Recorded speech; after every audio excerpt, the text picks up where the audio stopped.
છેલ્લે તત્વો અને સંયોજન અને મિશ્રણની વાત કરેલી હતી. તો તત્વોની વાત કરી અને આપણે ટોપિકને ચાલુ કરીએ કે તત્વોની અંદર ધાતુ, અધાતુ અને અર્ધધાતુ જે તત્વો છે તે આવેલા હોય છે. તમને બધાને ખબર છે કે જે તત્વો છે તે એક જ પ્રકારના પરમાણુઓથી બનેલી રચના હોય છે.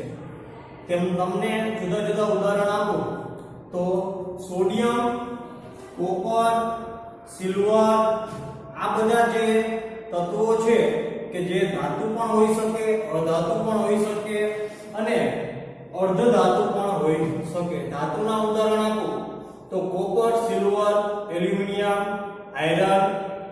અધાતુના ઉદાહરણ આપો તો કાર્બન, ઓક્સિજન, નાઇટ્રોજન, ફોસ્ફરસ અને અર્ધધાતુ જે છે તે સિલિકોન, જર્મેનિયમ. તો જુદા જુદા તત્વો કે જે એક જ પ્રકારના પરમાણુઓની બનેલી રચના છે તેને આપણે હવે સમજવાના છે કે ઘણીવાર જે તત્વો છે તે એક જ પ્રકારના પરમાણુઓથી બનેલા હોય. આ ઉપરાંત તમને તત્વોની અંદર ઘણી વખત અણુ પણ જોવા મળશે. જેમ કે વાતાવરણમાં રહેલો ઓક્સિજન છે તેને આપણે O2 વડે દર્શાવીએ છીએ. વાતાવરણમાં રહેલો નાઇટ્રોજન છે તો તેને N2 વડે દર્શાવીએ છીએ.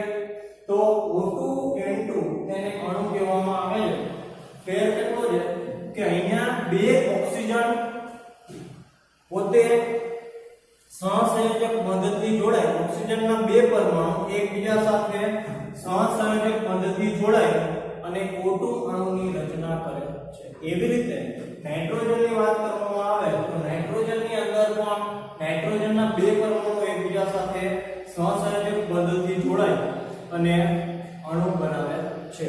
તો અણુ અને પરમાણુ તેને શુદ્ધ સ્વરૂપમાં હોય તો તત્વો કહેવામાં આવે છે. તેના ઉદાહરણ sodium, copper, silver, hydrogen, oxygen, N2, O2 તે અણુ છે. એના પછી સંયોજનની વાત કરવામાં આવે તો એક વસ્તુ તમે ધ્યાનમાં રાખજો કે સંયોજનની અંદર જુદા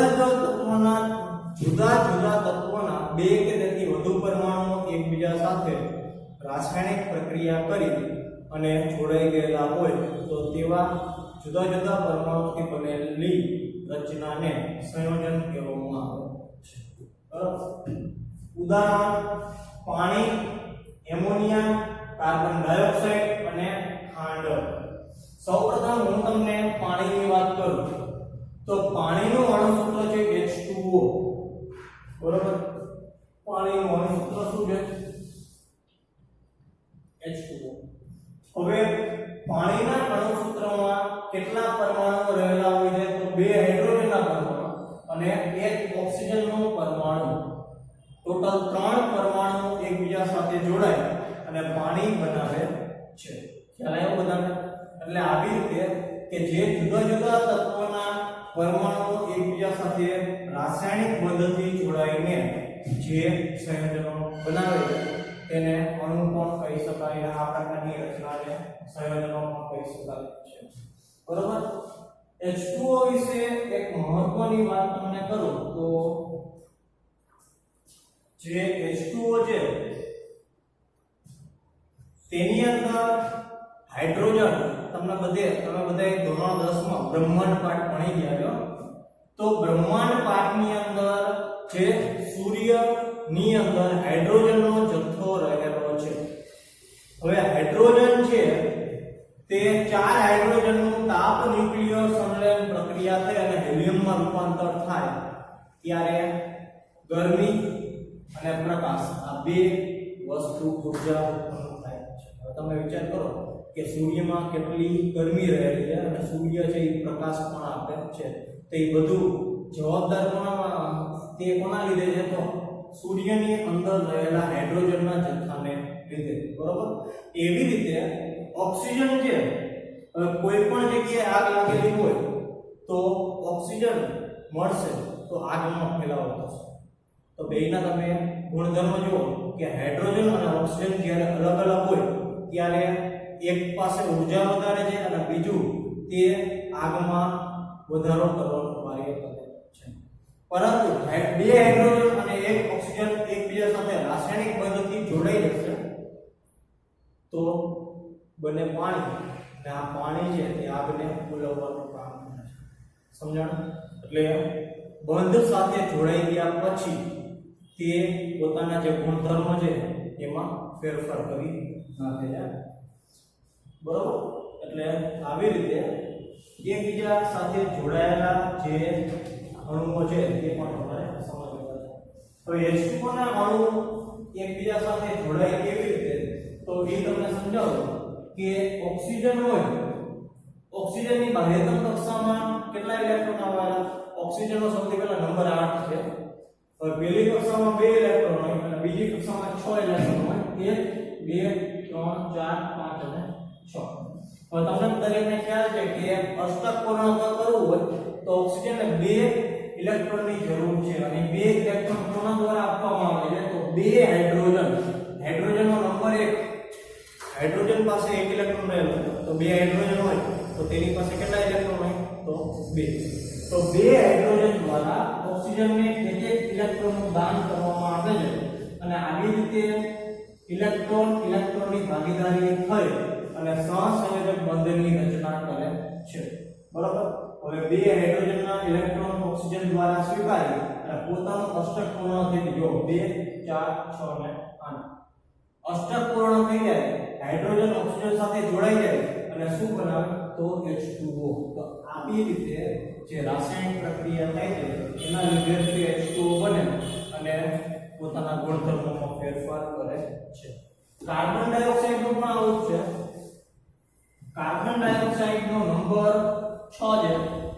પહેલી કક્ષામાં 2 ઇલેક્ટ્રોન, બીજી કક્ષામાં 4 ઇલેક્ટ્રોન. અને 4 ઇલેક્ટ્રોન હોય હવે અષ્ટક પૂર્ણ કરવા માટે ફરજિયાત 4 ઇલેક્ટ્રોનની જરૂર પડશે. આ 4 નું આવે, આ 4 મેળવે. પરંતુ તેની સાથે જોડાયેલા ઓક્સિજન છે, ઓક્સિજનની બાહ્યતમ કક્ષામાં ટોટલ 6 ઇલેક્ટ્રોન છે. 1 2 3 અને 4. અને બાકીના જે 2 ઇલેક્ટ્રોન છે તે કાર્બનના 2 ઇલેક્ટ્રોન સાથે ઇલેક્ટ્રોનની ભાગીદારી કરી અને મેળવ્યો 2 4 ને 6 અને 8 એટલે કે 2 સહસંયોજક બંધનની રચના કરશે. એવી રીતે આ બીજો ઓક્સિજન પણ જેની પાસે 6 ઇલેક્ટ્રોન છે તો 2 4 અને બાકીના જે 2 ઇલેક્ટ્રોન વધ્યા તે કાર્બનના બીજા 2 ઇલેક્ટ્રોન સાથે ઇલેક્ટ્રોનની ભાગીદારી કરી સહસંયોજક બંધનની રચના કરશે અને અષ્ટક પોતાનું પૂર્ણ કરશે. કાર્બનનું પણ અષ્ટક પૂર્ણ થઈ ગયું 4 અને 4 8. એટલે આવી રીતે CO2 કાર્બન ડાયોક્સાઇડની રચના થાય છે.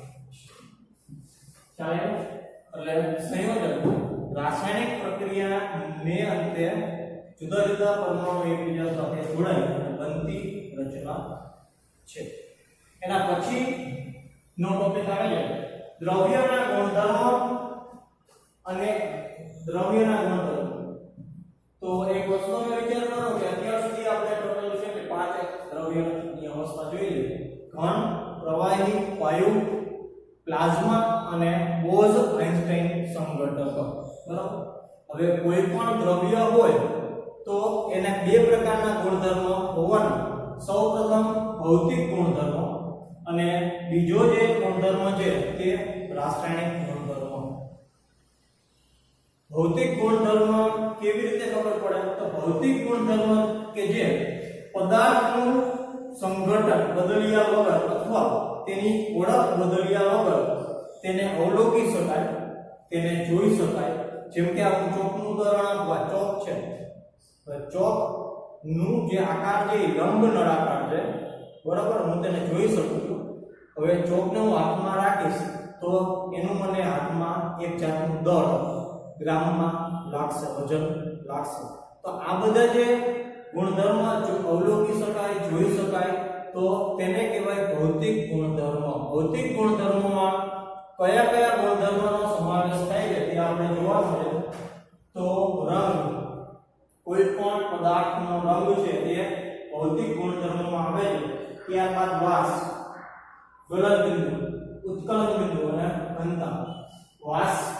સ્પેસિફિક વાસ હોય તે પણ ભૌતિક ગુણધર્મોનો આવે, તેને પણ જોઈ ઓળખી ન શકાય પણ સૂંઘી તો શકાય.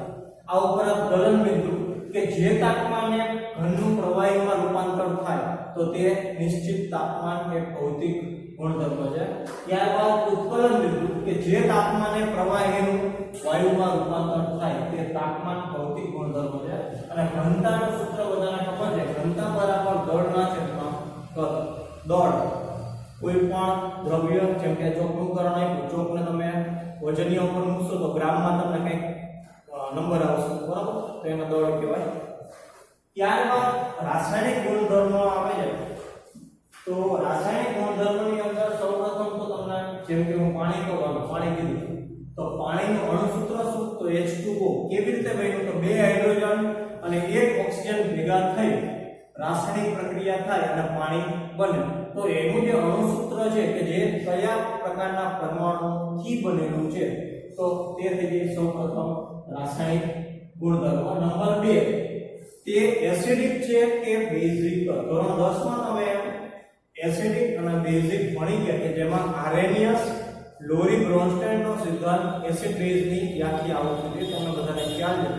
તો કોઈ પણ પ્રવાહી એસિડિકતા ધરાવે છે તે બેઝિકતા ધરાવે છે કે તે પાણીની જેમ તટસ્થ છે તો તેને પણ રાસાયણિક ગુણધર્મ કહેવાય. અને ગ્રહણશીલતા જેમ કે પાણી છે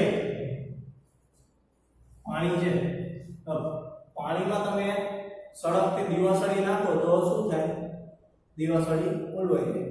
પરંતુ ધારો કે કેરોસીન અથવા તો પેટ્રોલ એક બીકરમાં ભરેલું હોય અને એમાં તમે સળગતી દીવાસળી નાખો તો શું થાય? તો તરત જ આગ પકડે. તો આ જે ગુણધર્મ છે દહનશીલતાનો તે પણ એક પ્રકારની રાસાયણિક ગુણધર્મ છે. તમને હવે દ્રવ્યના જે ગુણધર્મ છે બે પ્રકારના, ભૌતિક અને રાસાયણિક. ભૌતિકમાં કયા પ્રકારના ગુણધર્મ અને રાસાયણિકની અંદર કયા પ્રકારના ગુણધર્મ તે ખબર પડી ગઈ છે. ત્યારબાદ દ્રવ્યના બધા ગુણધર્મ લંબાઈ, ક્ષેત્રફળ, કદ વગેરે સ્વભાવે જથ્થાત્મક હોય છે. દ્રવ્ય હોય તો ફરજિયાત તેની લંબાઈ હોય, તેનું એક ક્ષેત્રફળ હોય, તેનું કદ હોય. ખ્યાલ આવ્યો? જેમ કે દ્રવ્ય હોય ઘન અવસ્થામાં હોય તો તેની લંબાઈ હોય, પ્રવાહી અવસ્થામાં હોય તો તેનું કદ હોય. તો કયા દ્રવ્યની કઈ અવસ્થા છે ને તેની સાથે કયો એકમ સંકળાયેલો છે તે આપણે શીખવાનું છે, બરાબર. કોઈ પણ જથ્થાત્મક અવલોકનને તેની માપન સંખ્યા અને એકમ દ્વારા દર્શાવવામાં આવે છે. તેનું ઉદાહરણ છે રૂમનું ક્ષેત્રફળ. હવે હું ક્લાસરૂમમાં તમને ભણાવું છું. ક્લાસરૂમ છે હવે તમે જોશો તો તેનો એક ચોક્કસ આકાર હશે, બરાબર. ઘણી જગ્યાએ લંબચોરસ આકાર હોય, ઘણી જગ્યાએ સમઘન આકાર હોય, ઘણી જગ્યાએ લંબઘન આકાર હોય. તો જુદા જુદા આકાર ધરાવતો જે ક્લાસરૂમ છે હવે એનું ક્ષેત્રફળ તમારે માપવું છે. તો સૌપ્રથમ તો જે ક્લાસરૂમની દીવાલ છે ને એ ચોરસથી બનેલી છે કે લંબચોરસથી બનેલી જોવાનું. જો લંબચોરસથી બનેલી હોય તો તેની પાસે બે એકમ હોય, લંબાઈ અને પહોળાઈ. તો આવા 6 લંબચોરસ ભેગા થાય ત્યારે રૂમ બને. અને રૂમનું ક્ષેત્રફળ શોધવા માટેનું સૂત્ર શું હતું? તો મીટરનો વર્ગ. ખ્યાલ આવ્યો બધાને? તો અહીંયા ધારો કે 6 મીટર ધરાવતો લંબચોરસ છે તો હવે અહીં લંબચોરસનું ક્ષેત્રફળ શોધવું હોય તો લંબાઈ ગુણ્યા પહોળાઈ, બરાબર. પહોળાઈ પણ તમારી પાસે હોવી જોઈએ. તો અહીંયા થશે 6 ગુણ્યા 2 તો 4. 6 ગુણ્યા 2 એટલે થઈ જાય 12 સેન્ટીમીટરનો વર્ગ. ધારો કે 12 સેન્ટીમીટરનો વર્ગ એવું દર્શાવ્યું. તો અહીંયા 12 જે છે તે માપન સંખ્યા છે અને સેન્ટીમીટરનો વર્ગ છે તે એકમ છે. ખ્યાલ આવ્યો છે? એટલે કોઈ પણ દ્રવ્ય હોય તેની સાથે કોઈ પણ એક રાશિ જોડાયેલી હશે અને તેની રાશિ સાથે કોઈ પણ એક સંખ્યા જોડાયેલી હશે. જે સંખ્યા જોડાયેલી હોય તેને માપન સંખ્યા કહેવાય, જે રાશિ જોડાયેલી હોય તેને એકમ તરીકે દર્શાવવામાં આવે છે, બરાબર. એકમોની આંતરરાષ્ટ્રીય પદ્ધતિ ભારતમાં જે, ગુજરાતમાં જે તો ગુજરાતી ભાષા બોલી, ભારતમાં જે તો હિન્દી ભાષા બોલી, કદાચ સાઉથમાં જાઓ તો મલયાલમ છે, કન્નડ છે, તમિલ છે. જુદા જુદા પ્રદેશમાં જુદી ભાષા બોલવામાં આવે, બરાબર. હવે વિજ્ઞાનના આ જે એકમો છે ને તે એકમો દરેક જગ્યાએ સરખા હશે તો આવા એકમોની એક સૂત્રતા દરેક જગ્યાએ જળવાઈ રહે ખાલી ભારત દેશની વાત નથી દુનિયામાં ટોટલ 198 દેશ છે અને 198 દેશના બધાય લોકો આજે સાથે સાથે એકમ છે ને તે ભણે છે એટલે કહેવાનો મિનિંગ કે વિજ્ઞાનની અંદર આવતા જે એકમો છે તેમાં એક સૂત્રતા જળવાઈ રહે એટલા માટે 1875 માં પેરિસમાં એક એકમોની એક સૂત્રતા જળવાઈ રહે તેના માટે એક સંધિ કરવામાં આવી કે જેને ઇન્ટર ગવર્નમેન્ટલ ટ્રીટી ઓર્ગેનાઇઝેશન તરીકે ઓળખવામાં આવે છે આ સંધિ શું કામ થઈ તો દુનિયાના દરેક દેશ પોતાના અભ્યાસક્રમમાં જે પણ એકમો પોતાનો અભ્યાસક્રમ લે તે આજે સંધિમાં નિયમો નક્કી કરેલા છે તે નિયમો પ્રમાણે હોવા જોઈએ બરાબર ધારો કે એક દેશનો વિદ્યાર્થી બીજા દેશમાં ભણવા જાય તો હવે પોતાના દેશમાં કંઈક અલગ ભણેલું હોય અને બીજાના દેશમાં જઈને કંઈક અલગ ભણવાનું ન થાય એટલા માટે જે દેશમાં ભણેલો હોય તેનો જ અભ્યાસક્રમ બીજા દેશના અભ્યાસક્રમ સાથે જો મેચ થાય તો તેને વાંધો આવે નહીં ચાલો આ તો મેં તમને ખાલી એક ઉદાહરણ આપ્યું કે એકમોની એક સૂત્રતા જળવાઈ તેના માટે આ સંધિ કરવામાં આવેલી છે અને એકમો તો ઘણા બધા ગણાવી MTS CGS જુદા જુદા એકમો છે પરંતુ છેલ્લે SI એકમ છે તે દરેકે દરેક આપણે વ્યવહારમાં SI એકમોનો ઉપયોગ કરીએ છીએ હવે SI એકમોમાં ટોટલ 7 પાયાના એકમો આવેલા છે બરાબર કયા કયા તો આ 7 પાયાના એકમો તમને અહીંયા આપેલા છે કે જેનો ઉપયોગ હવે પછી આપણે કરવાનો છે દરેક ગણતરી યાદ રાખજો બરાબર લંબાઈ તો લંબાઈને દર્શાવાય L તરીકે SI એકમમાં એવો એકમ શું છે લંબાઈનો તો મીટર અને મીટરની સંજ્ઞા શું છે તો સ્મોલ m પછી દળ એક બીજી રાશિ છે ભૌતિક રાશિ દળને દર્શાવાય m વડે માસનો SI એકમ છે કિલોગ્રામ કે જેને દર્શાવાય છે kg વડે સમય સ્મોલ t એનો SI એકમ છે સેકન્ડ અને એને દર્શાવાય છે t વડે એના પછી વિદ્યુત પ્રવાહ દર્શાવાય છે I SI એકમ છે એમ્પિયર અને એને દર્શાવાય છે સંજ્ઞા a પછી ઉષ્માગતિકીય તાપમાન જનરલી આપણે તાપમાન કહીશું કે જેને દર્શાવાય છે T એનો SI એકમ છે કેલ્વિન તેને કેપિટલ K વડે દર્શાવવામાં આવે છે પછી પદાર્થનો જથ્થો N જેની SI એકમ છે મોલ અને MOL દ્વારા દર્શાવવામાં આવે છે પછી પ્રદીપ્ત તીવ્રતા IB એનો SI એકમ છે કેન્ડેલા અને CD વડે દર્શાવવામાં આવે છે ચાલો આ સાથે સાથ SI એકમ આપણે અભ્યાસક્રમમાં આવવાના છે એટલે દરેકે દરેક જે ભૌતિક રાશિ છે સાથે સાથ એના SI એકમ અને એની સંજ્ઞા ખાસ યાદ રાખી લેજો તમારે આગળ જતા તે ઉપયોગમાં આવશે